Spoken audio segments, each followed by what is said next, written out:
Quand vous investissez et créez du patrimoine en Allemagne, faites attention à la fiscalité. Je suis Florent Chiron, conseiller financier des Français d'Allemagne. La fiscalité, on n'y échappe pas et donc il s'agit de savoir comment elle impacte votre création de patrimoine.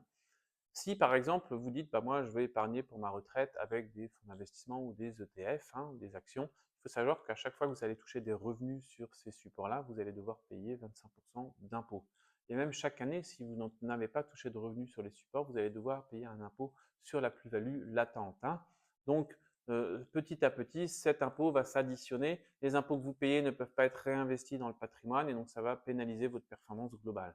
Il y a des solutions qui existent pour faire face à ça et pour vous permettre d'épargner ou d'investir dans le même type de support, mais en protégeant votre argent, tant en tout cas que vous n'y accédez pas.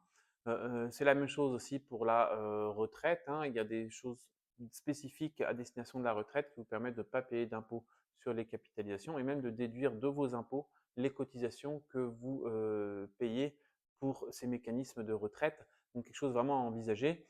De la même manière, l'immobilier, par exemple locatif, n'a d'intérêt que les 10 premières années pour faire du levier fiscal.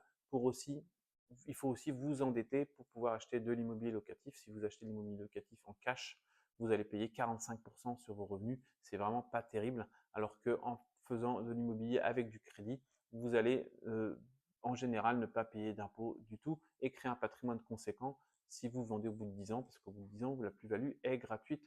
Donc il y a énormément de choses auxquelles il faut faire attention.